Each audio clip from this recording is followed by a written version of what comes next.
So in this video I'm going to talk about H.P. Lovecraft. I'm going to try not to ramble on too much and try and fit it into a decent amount of time.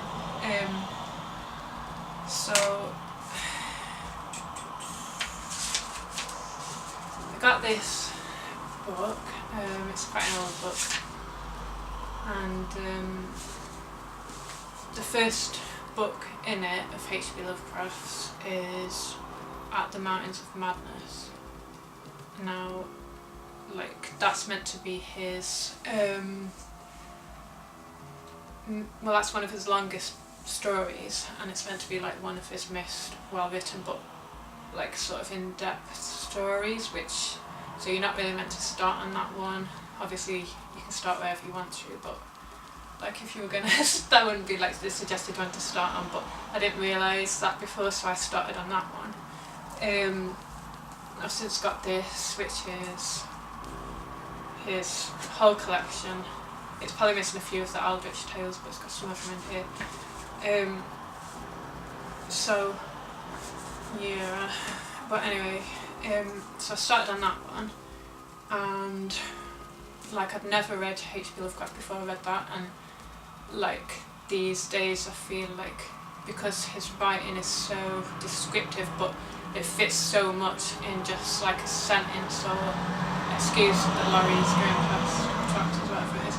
It fits so much into a short amount that even though at the Mountain of Madness is 130-ish pages, it felt like I'd read a huge big novel, and that's the same with all of his stories, because he fits so much into a tiny little bit. And sometimes I'll be reading it and I'm on a bus on the way to work or something, and you're going over loads of bumps and it's hard to concentrate, and that's what and I was reading it on the bus, and you really have to concentrate, so sometimes I had to read over the same sentence again and again to take it in properly, because there's all descriptive, there's all different words that I didn't know what they meant and stuff, but he does like to use the same words.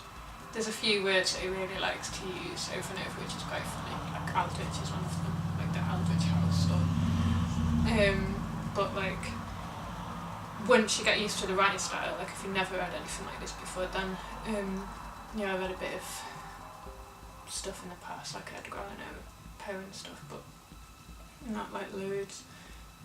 Once you're used to it, then it's a lot easier to read his other ones. I started at that one, and it's an amazing story, because it's all about the Antarctica and an exploration there, and they come across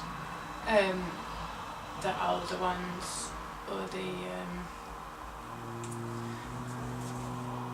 sort of, it's okay, I've done quite a lot of research on the ancient alien theory in the past and stuff, and that is kind of the ancient alien theory, but before Zecharia Sitchin and all those, and it's but all of his stories, he knows so much, he seems to have a load of occult knowledge and everything, and his writings about the Necronomicon and stuff as well, and it's just really fascinating. So yeah, they go and they discover these aliens, but it's different, but then it's well, you could say they're aliens, but they might not be aliens, they just exist in another void or dimension, but they did exist here. It's kind of hard to describe, but anyway, they sort of formed everything and humanity and stuff, but no one really knows about them. It's ancient aliens would be the forgotten gods, whereas the Bible showed it to God when it really was gods. But yeah, it's all about that and what happens. I won't give too much away, but it's a really cool story, and I love that kind of stuff. And then I read The Case of Charles Dexter Ward, which is really cool as well. It's this guy who doesn't seem to age. He was from Salem, he moved from Salem during the witch trials to, I can't remember where he moved to, it was a while ago since I read this story, because I'm on the Dream Quest of Unknown Kadath at the moment, which is 1, 2, 3, the fourth in there, there's 6. So I wanted to do these before I totally forgot, but the Case of Charles Dexter Ward is yeah, so he moves during the witch trials, but he never seems to age, and the town folk seem to realise after 100 years or whatever he's hardly aged at all, and all these strange goings on. his farm. Like he has all these slaves delivered to him, quite a lot in his shipments, and like loads and loads of cattle which just keep disappearing, and like all weird noises and in the night and stuff, and experiments. He's got all these occult books and the Necronomicon and stuff like that. I won't spoil what happens in that, but like I love that story, and it's about his relative in the present who talks about this relative in the past and stuff he finds out, and then he sort of becomes consumed by it all, and it's I'm not going to do like spoil the story, but it's so cool. The dreams in the witch house have it next, which is also really awesome, and well, I'm not going to go on and on about each one actually, but once I've finished these I'm going to read the Cthulhu Mythos, but I've read so after I thought I'd read them in the wrong order, but I researched like what order the best to read those in, and it would be first The Shadow over Isthmus, then The Call of Cthulhu, or however you pronounce it, this is of Cthulhu or whatever it is.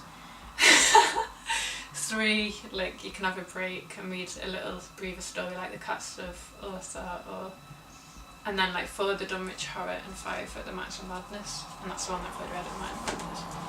Oh yeah, and at the moment The Dream Quest of Unknown Kadaf that I'm reading, that's like a really cool story. I think it's like someone's dream, and I'm gonna have to read it over these again because there's so much in such a small, but like it's sort of like a big adventure that happens, and there's all sorts of different creatures and stuff in it, and different realms, and like he even goes to the dark side of the moon, and it's like these aliens there and all these weird creatures, and then the cats save him because the cats can go to the dark side of the moon as well, and because he was kind to the cats, like they sort of save him from these creatures, take him there and stuff. But it's just, I was going to read something out, but I don't know if I've got time, but like the stuff that he says is like it's like someone like gets me, and like I just get what he writes, because it's the kind of thing that I like think about or think all the time. What's the thing that I was going to read? I'm probably running out of time because I know it's going to cut off in 10 minutes, after 10 minutes. I think I took a photo of it and put it on my Instagram.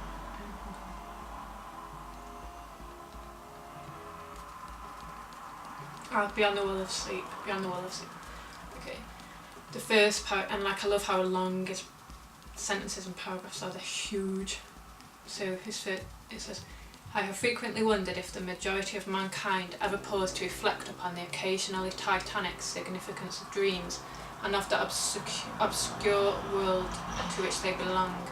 Whilst the greater number of our nocturnal visions are perhaps no more than faint and fantastic reflections of our waking experiences, fraud to the contrary with the puerile symbolism, that still a certain remainder whose immundane and ethereal character permits of no ordinary interpretation, and whose vaguely exciting and disquieting effect suggests possible minute glimpses into a sphere of mental existence no less important than physical life, yet separated from that life by all but impassable barrier. From my experience, I cannot doubt that, but that man, when lost to terrestrial consciousness, is indeed sojourning in another and uncorporeal life of far different nature from the life we know, and of which only the slightest and most indistinct memories linger after waking. From those blurred and fragmentary memories we may infer much yet prove little. We may guess that in dreams life, matter and vitality, as the earth knows such things, are not necessarily constant, and that time and space do not exist as our waking selves comprehend them. Sometimes I believe that the less material life is our truer life, and that our vain presence on the terraqueous globe is itself the secondary or merely virtual phenomena. Okay, to take it in properly, it's Beyond the Wall of Sleep, it's the first paragraph. It just, really resonates. I feel like as well, like, we're kind of getting dumbed down because getting so shallow now and stuff, and like this is like really, what I love about it is really deep and in depth, just from like, and like the language and everything. People don't talk like that anymore. People like, yeah.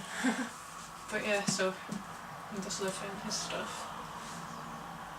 I probably will eventually have a go at sculpting some Cthulhu's or necklaces or like little figurines or something. But cheers, so that's H.P. Lovecraft. This is Omnibus 1 at the Mountains of Madness.